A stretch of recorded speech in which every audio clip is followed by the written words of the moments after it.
Few in Afghanistan are looking forward to that election more than the Hazara. Once proud, they now feel oppressed, marginalized from any meaningful role in Afghan society. Today, we begin a two-part series on the plight of the Hazara.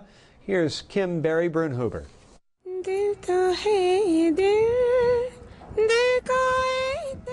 Legend has it their hearts beat with the blood of Genghis Khan, that they're descendants of the Mongol hordes that occupied most of Asia.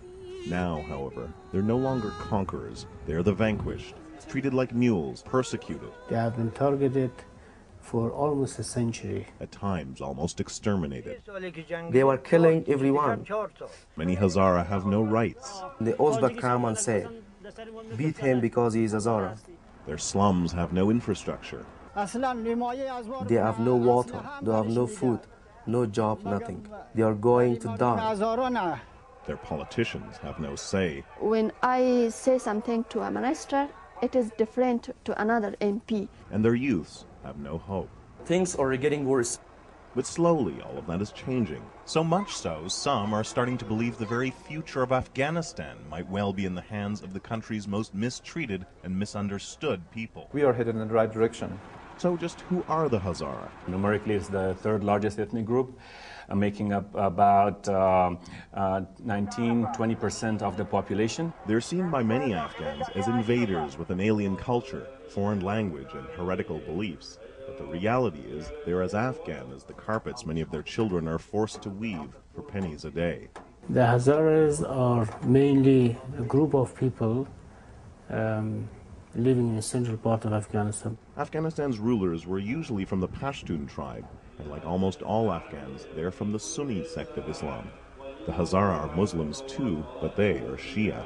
Hazaras were openly said that you have two choices, either to convert to Islam, that is that your Shia religion is not, we don't recognize it as Muslim, or you have to leave Afghanistan, or you will be killed. They killed 60% of Shia people during that time. 100 years later, the slaughter of the Hazaras would be repeated after the arrival of the Taliban. This is Bamiyan province, the traditional homeland of the Hazara. They arrived at 4 in the morning, 3,000 Taliban in SUVs, and began burning down houses and executing civilians. The Taliban's murderous fingerprints are etched into almost every home in Abdulaziz's village. These, he says, are bullet and mortar holes. He fought against the Taliban, but his men were outnumbered and the village overrun. They lined up people by twos and shoot them. Further away down there, they took civilians and they cut off their heads. The Taliban aren't human. And they weren't content to kill just the Hazaras they saw. So they set up a blockade of the Hazara areas so food couldn't get through. More than 1 million people faced starvation. Mohammed Safar survived, but hundreds of his neighbors weren't as lucky. When I watched the children starve, I was very sad. A sad chapter for the Hazara in a tragic war that tore apart a nation. With the fall of the Taliban, things improved for the Hazara, but not as much as they expected. Thousands fled to Kabul during the war. Many Hazara who came back from refugee camps in Iran and Pakistan say they now feel like refugees in their own country. I was a refugee and I came back from Iran. Now we have to sleep in our cots. I'm going to die, certainly. You can see it with your eyes. Most Hazaras in Kabul live in poor Hazara-only neighborhoods like this one, with less access to water, power, and sanitation than the other areas in the city. But many feel settling elsewhere would have deadly consequences. Abdul Manan almost found out the hard way. He said to other Pashtun, I have a Hazara working for me, come and beat him. Then they beat me and abused my wife. They threw her and one of my sons in a river. I complained to the Human Rights Commission and the police station, but no one paid attention to me. Now he and his family squat by the mosque, living on handouts. A long fall for a proud man. Now I have no house. You can see my sons. They have no clothes. I have no money. But I'm sad because I have no future. The future of the Hazaras was supposed to improve under the new coalition government, which pledged to treat all of its citizens fairly. Some experts insist the ethnic divisions are disappearing now that all groups have representatives appointed to key government posts. But many feel those Hazara faces are just window dressing. According to the law, I have the same power as the others have. But according to the situation of Afghanistan, I don't have those power who the other. They are cheating us because we are Hazara. This is the road to Bamiyan city, but our crew never made it there. A local group barricaded the road because they say the government is ignoring them. They never pay attention to us. For example, there is no head of police that's Hazara. None of the staff in the government office are Hazara. We are closing the road until they're listening to us.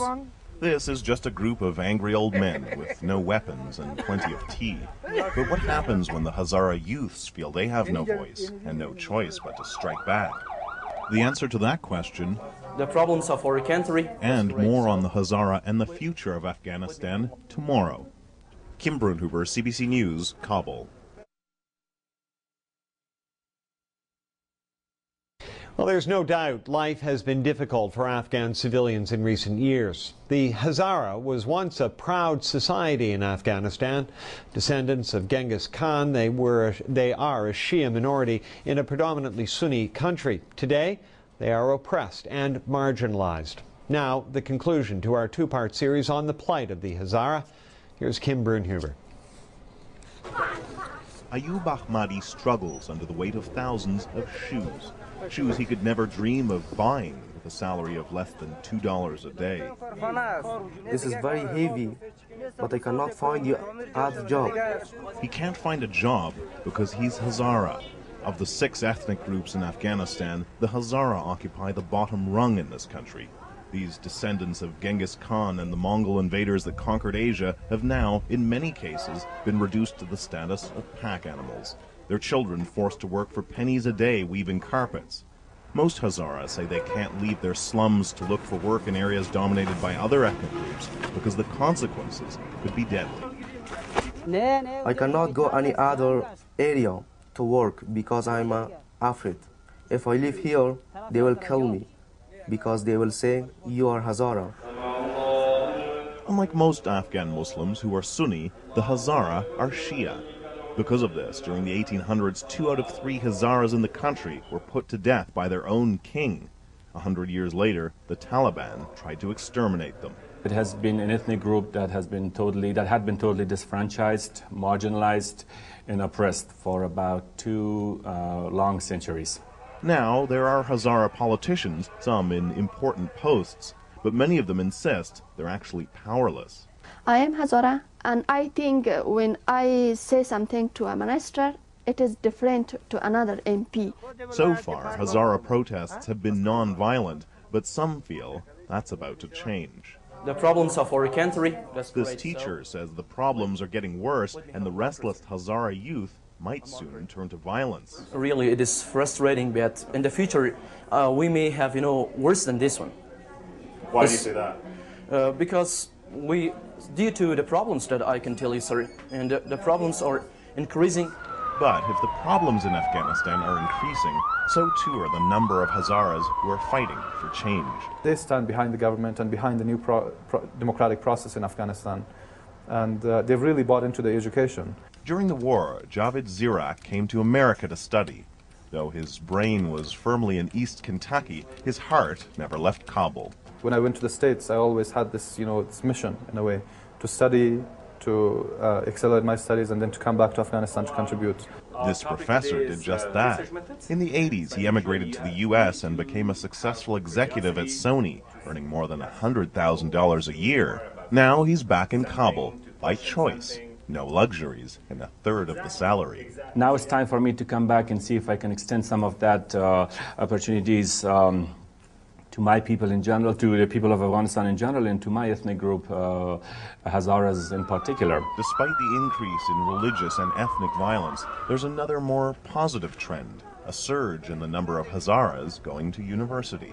And that's a really hopeful thing, because that, I think, injects a lot of talent for the greater good of the country. Zirak hopes to run for office one day, and maybe, just maybe, become the country's first Hazara president. You know, I often look at the history of the United States and you know, the civil rights movement there, and it's always been inspiring to me the way that that country has come in not a very long time. You know, you go from systematic segregation that is part of the law, Jim Crow and everything, to where a black person is having a serious shot at becoming the president of the most powerful country on earth. And this is really inspiring. Millions of Hazaras hope to one day find their own Obama, a Hazara man or woman to lead a blood-soaked nation over the divides others have exploited, and to free the children of Genghis Khan from being entangled by a life of cheap carpet threads or crushed under the weight of other people's shoes. Kim Brunhuber, CBC News, Kabul.